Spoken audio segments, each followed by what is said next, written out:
농구공하고 골프공하고 야구공이 모여서 대장을 뽑기로 했답니다. 농구공이 얘기하는 거죠. 내가 제일 크니까 내가 대장이다. 골프공이 얘기하는 거죠. 내가 제일 단단하니까 내가 대장이다.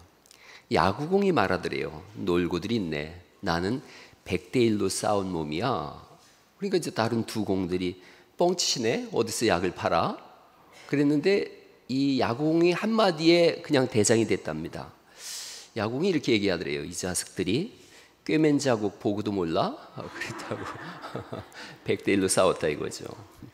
전쟁 같은 삶을 살고 있어요. 전쟁 같은 삶. 그래서 요즘 워라밸 이런 말도 씁니다. 일하는 것과 삶의 밸런스를 맞춰야 된다. 일과 삶의 균형을 맞춰야 된다. 이게 왜 그러냐면 쉰다고 하지만 쉼이 없는 거예요. 여전히 피곤해요. 현대인들의 입에 달고 있는 말이 뭐예요? 아, 피곤해. 어디서 쉼을 찾을 것인가 하는 겁니다. 쉼은 어떻게 오는가 한번 생각해 보려고 그래요. 사실 예수님도 이 마가복음에 보면 끊임없이 일하시는 모습이 드러납니다. 사복음서라 그래요. 마태, 마가, 누가복음은 공관복음이라 그럽니다. 공관, 같은 시각에서 이렇게 봤다 그래서 마태, 마가, 누가복음을 공관복음이라 그러고 요한복음까지 들어가면 사복음서라 그래요. 그런데 이렇게 보는 관점이 좀 달라요. 마태, 마가, 누가, 요한복음이잖아요. 이렇게 되어 있습니다. 왕, 종, 사람, 하나님. 한번 해보세요. 시작. 왕, 종, 사람, 하나님. 마태복음은 왕으로 오신 예수님에 대해서 쓰여져 있어요. 두 번째 종이지 않습니까? 마가복음은 종으로 오신 예수님. 세 번째 누가복음은 사람으로 오신 예수님. 그래서 누가복음엔 인자 이런 표현이 쓰여 있어요. 사람의 아들 이렇게 쓰여 있어요. 네 번째 요한복음은 하나님으로 오신 예수님 이렇게 쓰여 있습니다. 그러니까 또 성경을 가만히 보면 마태복음은 왕으로 오신 예수님이니까 어떤 사람들이 왕을 기다렸냐면 유태인들이 왕을 기다렸거든요. 왕이 와서 우리를 통치해 주면 좋겠다. 그래서 유대인들이 읽을 때 가장 잘 동감되는, 동의하는 것이 마태복음이에요.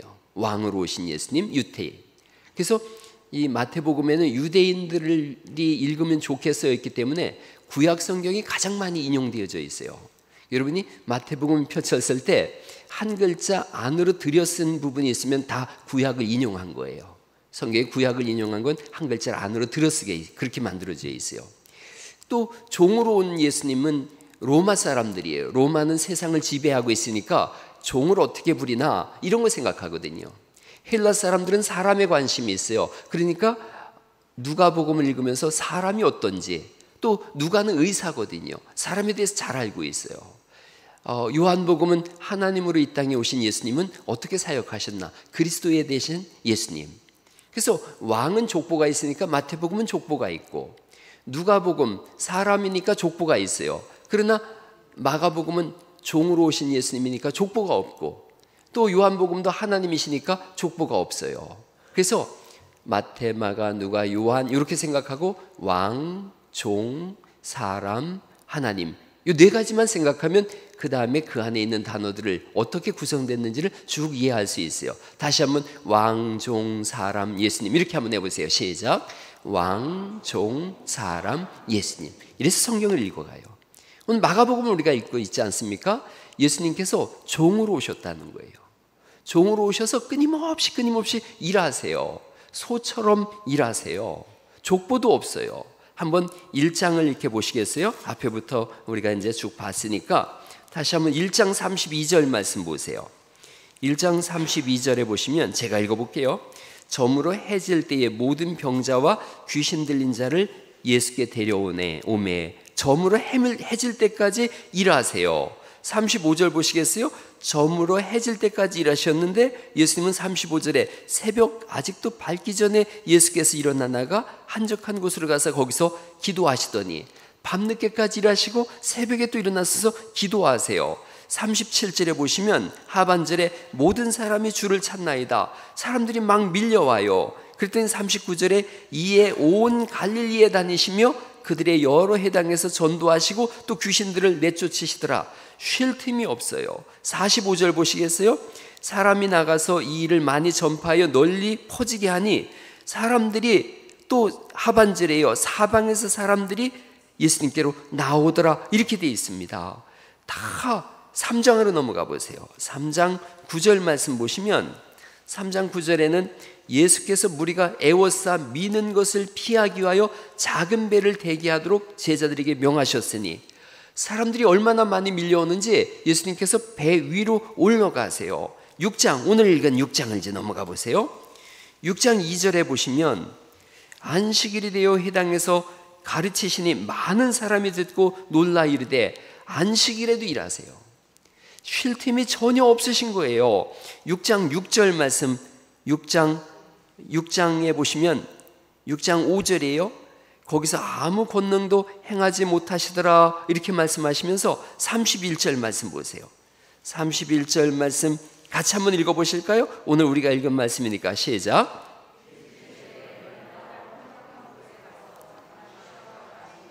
이는 오고 가는 사람이 많아 음식 먹을 겨를도 없습니다 이렇게 말씀하세요. 음식 먹을 겨를도 없이 일하세요. 그런데 배를 타고 한적한 곳에 갔거든요. 그때 33절에 사람들이 뭔지 알고 거기로 다 달려가 있는 거예요. 34절에는 그래서 예수께서 여러 가지로 가르치셨다 그렇게 말씀하고 있고, 35절은 때가 저물어 가며 제자들이 예수께 나와 여짜오되 밤늦게 저물 때까지 계속 일하세요. 거기서 끝나지 않아요. 6장 46절에 보면 무리를 작별하신 후에 기도하러 밤에 산기도를 또 가세요. 그리고 밤 늦게까지 기도하시고 6장 55절 말씀에 건너편으로 가자 그러시고 56절에 온 지방으로 돌아다니며 이렇게 말씀하고 있어요. 쉼없이 일하세요. 56절이죠. 아무데나 예수께서 들어가시는 지방이나 도시나 마을에서 병자를 시장에 두고 예수께 그의 옷가에라도 손을 대게 하시기를 간구하니 수없이 사람들이 몰려와요. 끊임없이 일해요. 우리의 모습 같아요. 우리 아버지 어머니들의 모습 같아요. 월화수목 금금금 그러더라고요.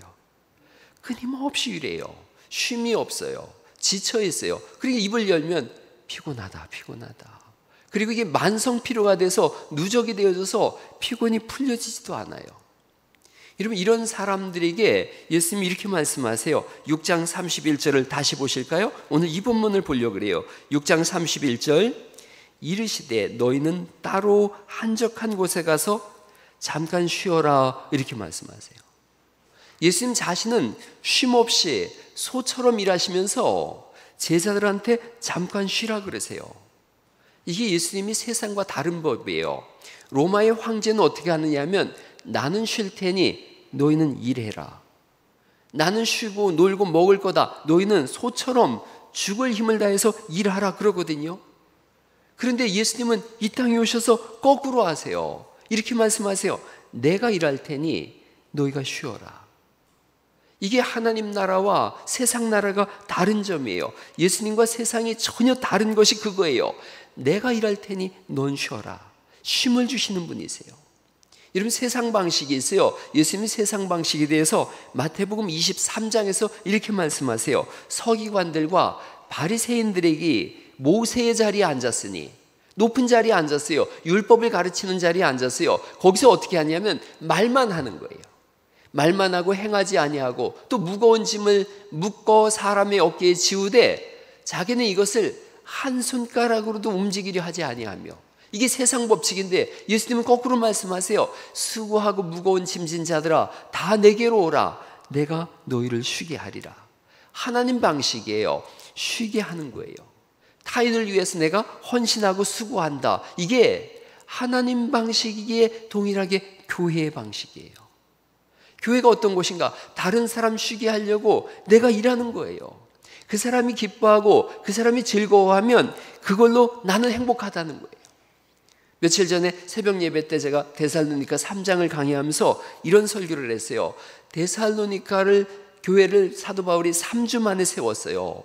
그리고 아테네 쪽으로 가 있어요. 아덴이라고도 해요. 아테네를 가 있는데 그 성도님들이 극심한 박해를 당하고 있어요. 그러니까 마음이 답답한 거예요. 큰 근심이 있어요. 디모데를 보냈어요. 데살로니가 교인들이 어려움을 겪고 있다고 하니 내가 가서 위로해줘라. 근데 데살로니가 교회에 갔다가 온 이 디모데가 이렇게 얘기해요. 가서 봤더니요, 그들이 사랑의 수고와 믿음의 역사와 소망의 인내를 가지고 힘있게 일어나고 있습니다. 그 말을 듣고 사도 바울이 엄청난 고백을 합니다. 데살로니가 3장 8절에 있는 말씀인데, 그러므로 너희가 주 안에 굳게 선즉 이제는 우리가 살리라, 이렇게 말씀하고 있어요. 너희가 서 있다고 하니 자기도 지금 극심한 어려움 속에 있거든요. 그런데 그 어려움이 싹 사라지더라는 거예요. 성도가 행복하니까 내가 살 것 같다, 이런 거예요. 이게 교회예요. 교회는 예수 그리스도의 몸인 줄 믿으시기 바랍니다. 그래서 다른 사람이 행복하면 내가 사는 거예요. 다른 사람을 위해서 내가 지금도 헌신하는 거예요. 저는 보통 목요일이면 주일 설교를 다 써놓습니다. 제가 좀 이렇게 그렇게 써놔야 마음이 편하네요. 근데 목요일날 써놓고요, 주일날 아침까지 고치고 또 고치는데 뭘 고치냐면 이 말씀이 은혜가 돼야지 상처가 되면 안 된다, 이 생각을 해요. 다 쓰고 기도합니다. 하나님, 상처가 아니라, 고통이 아니라 치유와 위로와 소망의 말씀으로 다가가는 그런 설교가 되게 해주세요. 영혼의 고통이 아니라 쉼이 되게 해주세요. 자꾸 그래서 바꾸고 또 고치고 또 고치고 주일날 설교 올라오기 전까지 고쳐요. 심지어는 다 써놓고 방송실에 올렸다가 다시 올립니다. 다시 올리고 방송실에 있는 바다 형제한테 전화해요. 내가 지금 다시 올렸으니까 다시 하라고. 왜 그러냐면 교회는 견디는 곳이 아니에요. 쉼을 누리는 곳인 줄 믿으시기 바랍니다. 예배도 견디는 게 아니에요. 쉼을 누리는 시간인 거예요. 이사야서 11장에 예수님께서 이 땅에 오셨을 때, 즉 예수님이 온 세상의 왕이 됐을 때 어떤 일이 일어나는지를 이렇게 이사야서 11장 6절에 말씀하고 있어요. 그때에 이리가 어린 양과 함께 살며, 예수님이 왕이 되면 이리가 어린 양과 함께 산대요. 표범이 어린 염소와 함께 눕는데요. 송아지와 어린 사자와 살찐 짐승이 함께 있는데 서로 잡아먹지 않는데요. 어린아이에게 끌리며 암소와 곰이 함께 먹으며 그것들의 새끼가 함께 엎드리며 사자가 소처럼 풀을 먹을 것이며 젖 먹는 아이가 독사의 구멍에서 장난하며 젖된 어린아이가 독사의 굴에 손을 넣을 것이라. 예수님이 다시 드리는 나라가 되면 이빨도 없고 발톱도 없고 독이 없어서 더불어 노는 곳이에요. 거기가 교회예요. 핥히며 물어뜯고 독을 품는 것은 정글의 법칙이에요. 안아주고 악수하고 한마디를 해도 따뜻한 말을 해주는 것이 교회인 줄 믿습니다. 여기서 그런 훈련을 하는 거예요. 말을 할 때 늘 부정적인 언어를 사용하는 것이 우리 습성이에요. 우리는 늘 그래요. 오늘 우리 장로님 기도처럼 선한 마음을 품지만 이게 자꾸 악으로 나갈 때가 얼마나 많은지 몰라요. 근데 교회에서 훈련하는 거예요. 긍정의 언어로 바꿔가는 거예요. 하나님을 향해서 하나님 감사합니다, 그러죠? 성도님들을 향해서도 그 훈련하는 거예요. 성도님 고맙습니다, 이거 훈련하는 거예요. 살리는 말을 하고 은혜로운 말을 하는 그런 훈련이 우리 삶 속에 일어날 수 있기를 간절히 축원합니다. 한번 옆 사람한테 함께 예배해 주셔서 고맙습니다 인사 한번 해보세요. 그럼요. 그렇게 말하는 거예요. 우리가 시작할 때 그렇게 얘기하는 거예요. 성도님, 한 주간 성도님 봤으니까 이 한 주가 재수 좋겠는데, 그러는 거예요. 좋은 말을 좀 해주세요. 옆 사람한테 한번 얘기해 보세요. 성도님, 아름다움이 아우라가 돼서 마스크를 뚫고 나옵니다. 그럼요. 아름다움의 아우라가 막 마스크를 뚫고 나옵니다, 이러는 거죠. 물어뜯는 이빨이 없고 핥히는 발톱이 없고 뿜어내는 독이 없어서 사자와 송아지가 함께 노는 거예요. 저는 육군 병장으로 제대했는데요, 휴가 갈 때 꼭 교육을 받습니다. 해병대나 특공대하고는 싸우지 마라. 걔들은 개병대다, 막 그런 얘기해요. 그래서 해병대가 무서워요. 우리 주찬이가 휴가 나왔는데 보니까 해병대 나온 사람들이 가장 무서운데, 우리 교회는 글쎄요, 한상준 집사님, 김대원 집사님, 허경민 집사님 해병대 출신이에요. 주찬이도 해병대를 나와서 제가 엊그제 밥 사줬어요. 늘 조심하고 피해 다녔는데 이제 하나도 안 무섭고 좀 우습고 좀 그래요. 몇 주 전에 우리 교회 홍성주가 그 무서운 해병대 나온 김대원 집사를 부르더라고요.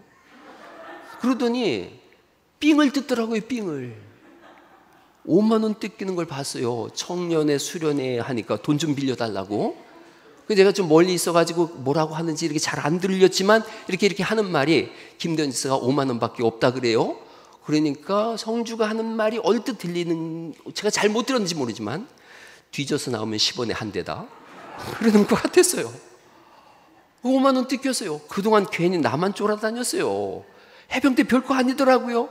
25살 된 귀여운 아가씨한테 삥이나 뜯기고. 사자 같은 김대원 집사가 어린 양 같은 성주한테 꼼짝 못하는 거, 그게 교회인 거예요. 할렐루야. 교회는 뭐 이리, 표범, 곰, 늑대, 독사 없어요. 경쟁이 없고 날카로움이 없고 빠름이 없고 뾰족함이 없고. 그래서 교회 오면 쉴 수 있는 곳인 줄 믿으시기 바랍니다. 쉼을 누리는 거예요.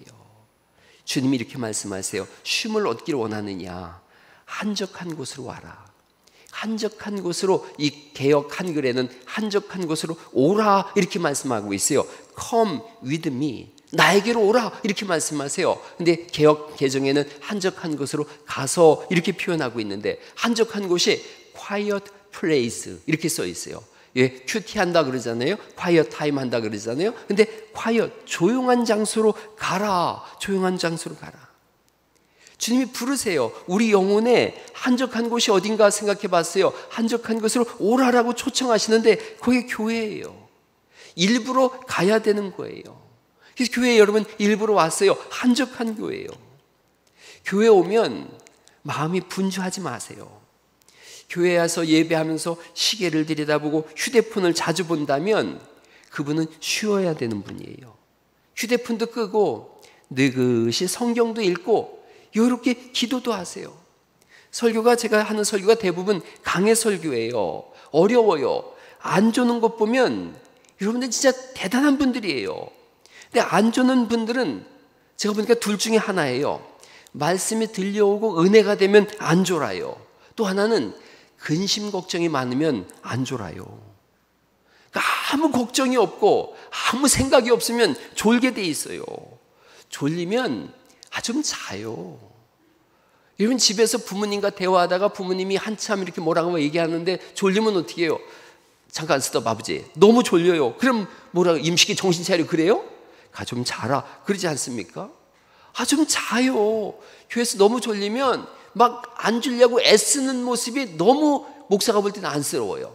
그냥 엎드려 좀 자면 어때요? 그럴 수도 있는 거지. 1년 365일 예배하는데 뭐 좀 한 번 존다 그래서 주님이 너 생명록에서 이름 지우자 그럽니까? 그런 일 없어요.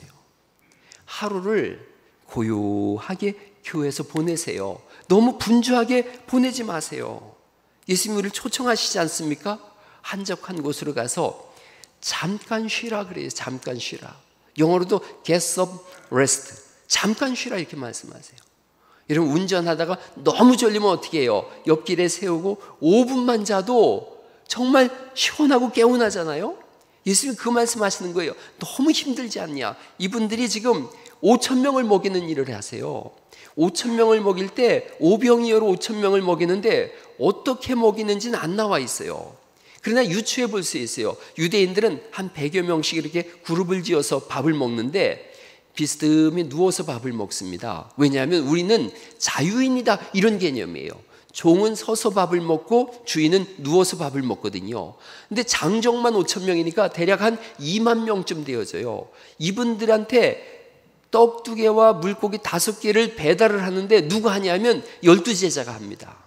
12제자가 2만 명한테 배달한다고 생각해 보세요. 그것도 그냥 배달이 아니에요. 성경을 사복음서에 다 나와 있는데 예수님이 떡을 떼서 제자들한테 주면 제자들이 이걸 갖다 배달을 하는 거예요. 그러니까 2만 명한테 일일이 이걸 배달을 해야 되니까 얼마나 힘들겠어요. 예수님은 쭉 이렇게 막 떡을 떼서 주면 제자들은 이걸 이리 뛰고 저리 뛰고 막 날려주는 거죠. 얼마나 힘들겠어요.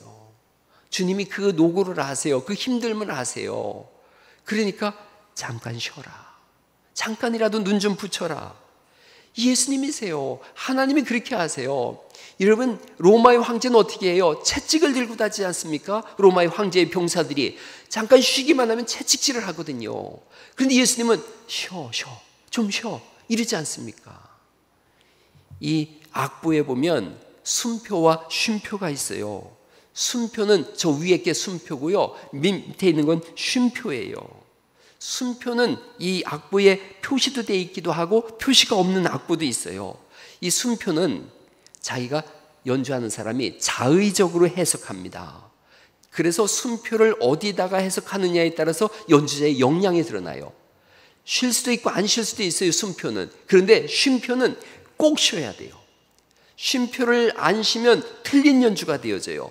그래서 연주자는 왜 거기에 이 작곡자가 쉼표를 뒀는지 그걸 이해하고, 그게 악보 분석이에요. 철저히 악보를 분석한 다음에 순표와 쉼표를 어떻게 가미하느냐에 따라서 탁월한 연주자의 실력이 결정되어져요. 주일이 어떤 날인가? 순표와 쉼표가 있는 날이에요. 일주일 동안 월, 화, 수, 목, 금 일했던 모든 것들 주일날 내려놓고 숨 쉬라는 거예요. 숨 쉬라는 거예요. 어떤 분이 편지 읽다 죽었대요. 알고 보니까 편지에 순표가 하나도 안 찍혀 있어서 그냥 끝까지 읽다 죽었대요. 왜 이렇게 바쁘게 살지 하는 생각이 본인한테 들면, 아, 주님이 쉼표를 찍어 놓은 순간이구나, 이 생각을 해야 돼요. 이거 안 쉬면 죽어요. 죽을 것 같아. 순표를 어겨서 그래요. 저는 아침마다 찬양 인도하는 우리 박상훈 집사가 선곡을 참 잘한다고 생각해요. 고요한 찬양을 아침마다 들려줘요. 오늘 아침에도 찬양하라 내 영혼아, 이렇게 쉼을 내려놓는 그런 찬양을 쭉 하더라고요. 예배가 그런 시간인 거예요. 하나님을 향한 사랑과 내 삶의 무거운 영혼의 짐들을 내려놓고 숨 쉬는 시간이에요. 그리고 말씀을 드리면서 쉼을 얻는 시간이에요. 여러분, 우리에게 있어서 이 예배가 순표와 쉼표의 시간 될 수 있기를 간절히 축원합니다. 그래서 와서 따로 한적한 곳에 와서 잠깐 쉬어라. 치열한 일상에서 나와서 교회로 오라는 거예요. 이게 너무 중요해요. 우리 여러분, 가난했던 어린 시절에 이렇게 보면 그 석유 심지에 돋구던 때가 있거든요. 제 방에도 그래서 등잔 3개 갖다 놨어요. 너무 그리운 거예요. 사람들이 전기가 나오고 휴대폰이 나오면서 쉬질 못한대요. 하나님께서도 밤에 자라 하고 불을 꺼놓으시는데, 태양을 끄시는데 사람들이 전기를 켜놓고 밤새 뭔가를 하고 휴대폰 보느라고 잠시 쉬지도 못해요.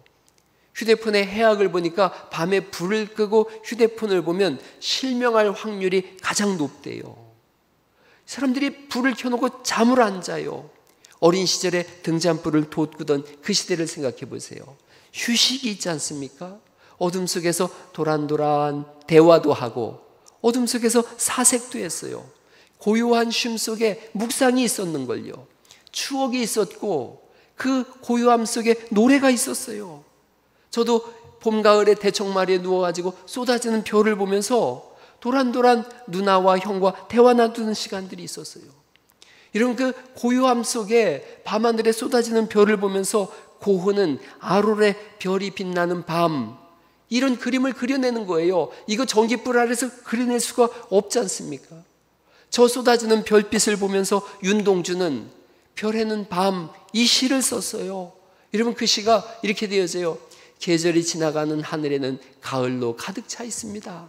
나는 아무 걱정도 없이 가을 속의 별들을 다 헤일 듯 합니다. 가슴 속에 하나 둘 새겨지는 별들, 이제 다 못 해는 것은 쉬 아침이 오는 까닭이요. 밤새 샜다는 거죠. 내일 밤이 남은 까닭이요. 아직 나의 청춘이 다하지 않은 까닭입니다. 그 밤의 별을 보기에 별 하나의 추억과 별 하나의 사랑과 별 하나의 쓸쓸함과 별 하나의 동경과 별 하나의 시와 별 하나의 어머니. 고요함 속에 이 시가 나오는 거예요. 전기불 속에 텔레비전 소리가 왕왕 들리는 곳에 휴대폰을 보는 속에 이런 시가 나올 수 있겠어요? 고요한 영혼의 청각에 주님의 말씀이 들려와요. 고요한 시선 속에 하나님을 보는 거죠. 베드로가 닭고기를 그렇게 싫어한다면서요. 닭 울기 전에 3번 나를 부인하리라 그랬는데 닭소리 듣고 회개했거든요. 근데 베드로가 현대 살았다고 생각해 보세요. 밤새 텔레비전 보고 인터넷 하고 시끄럽다가 다가오시는 하나님의 인기척이나 들을 수 있었겠어요? 너무 바쁘지 마세요. 주일날 막 예배 끝나자마자 밀물처럼 막 확 쏟아져 나가지 마세요. 썰물처럼 묵상도 해보시고. 오래전에 한 분이 그렇게 제가 볼 때 크게 은혜도 없는 것 같고 신앙도 없는 것 같은 분이었는데 예배가 끝나고 축도가 끝났어요. 그리고 이렇게 축도가 끝나고서 사람들이 나가는데 그 은혜 없어 보이던 분이 서가지고 끝까지 서서 이렇게 눈물을 주르륵 흘리는 걸 봤어요. 그러면서 안식을 얻는 거예요? 쉼을 얻는 거예요? 너무 바쁠 필요가 없어요. 어떤 분은 뭐 축도 끝나기도 전에 막 나가는 것 같아요. 교회 몇몇 분이 있대요. 이렇게 기도할 때 눈 뜨고 두리번거리는 분, 또 눈 뜨고 두리번거리다 눈 마주쳐가지고 고개 돌리는 분, 그리고 예배 시작하면 그때 들어오는 분, 또 축도 끝나기 전에 나가는 분, 이런 분들이 계신데요. 좀 여유로우면 좋겠어요. 켄 가이어가 쓴 묵상하는 삶이라고 하는 책이 있어요. 저녁에 딸이 물어요. 아빠 내일 뭐 하세요? 이건 질문이 아니라 초청이에요. 만약에 자녀들이 내일 뭐 하세요? 그러면 내일 나 뭐 하고 뭐 하고 뭐 한다 이런 얘기가 아니에요. 지금 초청하는 거거든요. 자기와 하루를 함께 보내기를 원하는, 그럼에도 불구하고 아빠가 너무 바쁘니까 부담 주기 쉽지 않은 그런 눈치인 거죠. 이 켄 가이어도 아주 바쁜 글 쓰는 분인데 바로 알아들은 거예요. 그래, 자기가 하는 일이 하나도 중요하게 생각하지 되지 않더래요. 아빠가 이렇게 되물어요. 너만 쉬는 날을 갖는다면 공평하지 않지? 우리 둘 다 하루 종일 쉬면서 함께 보내면 어떨까? 딸이 너무 좋아하는 거예요. 그 다음 날이 됐어요. 별 말이 없는 거예요. 그냥 하루 종일 재밌게 보냈어요. 엄마가 내준 심부름 몇 가지 하고 점심을 같이 먹고 백화점에 가서 딸 선글라스를 하나 사줬어요. 영화를 봤어요. 그리고 집에 왔어요. 그게 전부예요. 그 밤에 아버지가 생각하는 거예요. 딸과의 그 시간을 자칫 놓쳐버릴 뻔했다. 딸이 평생 잊지 못할 그 추억을. 지금까지 그렇게 놓쳐버린 시간들이 얼마나 많은지 몰라요. 그런 순간들이 우리 곁을 얼마나 많이 스쳐 지나갔는지 몰라요. 이 저자가 이렇게 썼어요. 더 이상 놓치고 싶지 않다. 인생은 너무 짧다. 그리고 너무 성스럽다. 인생 너무 거룩해요. 시간이 너무 소중해요. 그런데 분주하게 너무 보내느라 가족도 생각을 못하고 다른 일도 하나도 생각하지 못해요. 최근에 어떤 드라마 내용 중에 아내가 남편한테 이혼하자 그러는 거예요. 그래서 남편이 자꾸 물어요. 왜 나하고 이혼하려고 그러는데? 왜 나하고 이혼하려고 그러는데? 아내가 이렇게 대답하는 거예요. 당신하고 결혼하고 나서부터 내가 사라졌어. 내가 없어졌어. 그래서 나를 찾기 위해 이혼하겠다는 거예요. 이러면 이런 시대인 거예요. 얼마나 분주한지 자녀도 못 돌아보고 아내도 남편도 못 돌아보고 그저 일 속에 사무치다가 그렇게 살더라는 거예요. 지금껏 살아오면서 아버지와 딸이, 아니 어머니와 아들이, 가족들이 서로를 위해서 하루 보내준 적이 있는가? 딸이 때로는 아들과 단둘이 하루를 보내본 적이 있는가? 여러분 성도님들도 마찬가지예요. 그 성도님을 위해서 내가 하루를 그분을 위해서 보내준 적이 있는가? 주일날 온 가족이 함께 와서 예배드리는 예배를 저는 좋아해요. 그래서 다 예배를 같이 하지 않습니까? 어린아이들까지 와서 느리게 하루를 보내세요. 자녀들과 이 교회에 와서 하나님 나라에 대해서 대화를 나누고 하나님 나라에 대해서 함께 생각도 하세요. 교회는 예수님이 계신 곳이잖아요.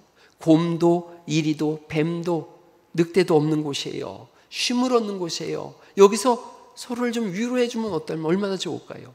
서로를 세워주고 또 내가 당신을 위해서 기도해 주고 있다고. 오래전에 제가 시조 2편을 여러분한테 읽어준 적이 있어요. 고려 말의 충신 정몽주와 이방원의 만남이 있었어요. 정몽주의 마음을 돌리려고 이방원이 먼저 시를 한 수 읊어내죠. 조선을 건국하자. 고려를 버리고 조선을 건국해서 이제 새로운 나라를 세우자. 네가 충신인 건 알고 있지만 그 마음을 버리고 새롭게 하자. 그 마음을 돌리려고 이런들 어떠하리 저런들 어떠하리 만수산 드렁치기 얽혀진들 어떠하리 우리도 이같이 얽혀 100년까지 누리리라 이렇게 하여가를 불러줬어요. 그랬는데 정몽주는 아니에요. 나는 고려의 충신으로 남겠다. 죽어서 내가 사육신으로 남겠다. 단심가로 화답하죠. 이 몸이 죽고 죽어 100번 고쳐주고 백골이 진토되어 넋이라도 있고 없고 임양한 일편단심이야 가실 줄이 있으랴. 그런데 여러분 이걸 저는 이렇게 해석해요. 예수님을 향해서는 단심가를 부르는 거예요.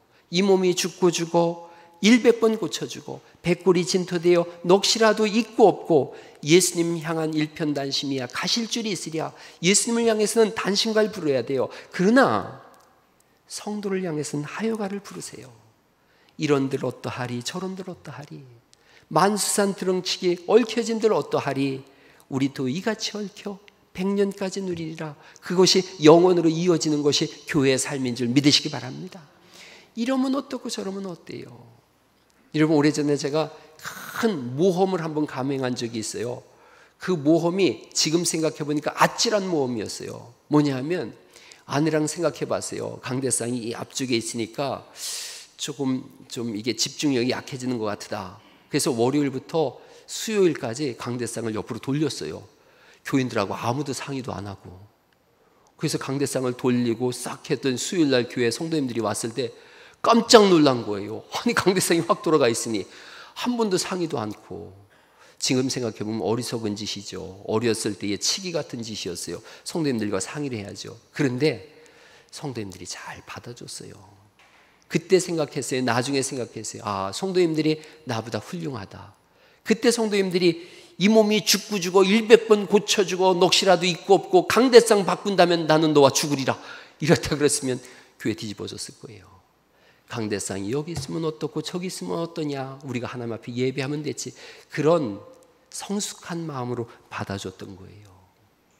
하나님을 향해서는 단심가를 부르시되 성도님들끼리는 하여가를 부르세요. 이게 바뀌어지면 다 힘들어요. 저는 복음 외에는 뭘 주장하거나 강요해 본 적이 없어요. 한번 저랑 신앙생활 하시면서 제가 이거 꼭 해야 된다라고 강요한 적이 있는가? 없어요. 저는 복음만 강조해요. 이런들 어떠하리 저런들 어떠하랴. 복음 외에 뭔 정답이 있어요. 죽고 사는 문제가 아니면 넘어가자 생각하는 거예요. 아시다시피 제가 길치 중에 길치예요. 남원 광안루에서 모임이 있었는데 내비 찍고서 가면서도 아내와 도착해서 보니까 광주에 있는 광안루 식당이었어요.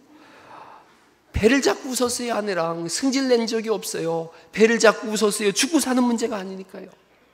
저는 아시다시피 음치 중에 음치인데 여기 음대생들이 있는데 제가 틀렸다고 따지는 음대생을 본 적이 없어요. 제가 여러분 주일마다 설교하니까 얼마나 문법적으로 많이 틀리겠어요. 그런데 우리 중에 공부 많이 한 분들이 목사님 그건 문법적으로 틀렸습니다라고 따지는 사람을 본 적이 없어요. 이게 죽고 사는 문제가 아니니까요. 지난주에 전국 여선교회 총회 때 제가 주제 설교를 1시간을 했는데요. 보니까 연세 많은 분들이라 50분 동안 내동 웃겼어요. 5분에 한 번씩 웃겼어요. 막 배를 잡고 웃더라고요. 우리 교회 권사님들이 함께 갔는데 오면서 하는 말이 막 저를 세워주는 거예요. 주변에 있던 권사님들이 어쩜 목사님 저렇게 웃기고 재밌고 은혜롭냐고 얘기를 해줘서 같이 간 권사님들 어깨가 막 우쭐해졌다고 그 얘기 듣는데 제가 얼마나 행복했던지요. 다른 권사님들이 와서 막 나한테 악수를 청하면서 다른 분들이 다른 교회 권사님들이 왜 목사님을 초대하자고 했는지 인지 알겠노라고. 그런 사람이요 제가 그런 말 들으니까 세상 행복하더라고요. 우리 교회 안에서 왜 그런 말을 왜 못하는 거예요? 서로 그렇게 행복하게 해주세요. 세워주고 은혜로운 말을 해주세요. 그래서 뭔가 누가 좋은 일 하면 막 알려주세요. 제가 이렇게 설교 준비하면서 생각해 보니까 교회 학교에 여름 성경학교 한다고 간식비 준 장로님 고맙더라고요. 찬양 대실 혼자 페인트 다 칠해준 장로님 고맙더라고요. 많은 성도님들 밥 사준 안수 집사님, 권사님 고맙더라고요. 새벽 예배마다 끝나면은 뒤 안에 가가지고 풀 다 뽑아준 권사님 감사하더라고요. 끝이 없어요. 저한테 늘 5만 원씩 삥 뜯기는 정수진 집사님 고맙습니다. 그리고 저랑 장기 둘 때 일부러 져주는 정원기 장로님도 고맙고, 학착같이 이긴 다음에도 집에 가서는 꼭 졌다라고 얘기해주는 우리 집사님 고맙습니다. 마지막으로 해병대 삥 뜯기는 우리 김대현 집사님 고마워요. 이런 얘기가 끝이 없어요. 끝이 없어요. 한 분 한 분을 돌아보면 안 고마운 분이 하나도 없어요. 그렇게 막 개미처럼 일을 해요. 우리 교회 성도들이 일개미처럼 일하면서도 아무한테 드러내지 않아요. 엊그제는 어떤 분이 저 수박을 잔뜩 갖다 놨는데 전화 하나가 없는 거예요. 그래서 CCTV를 우리 부목사하고 돌려봤어요. 도대체 이게 누가 갖다 놓은 거냐. 말도 없이 수박을 이렇게 많이 갖다 놓다니.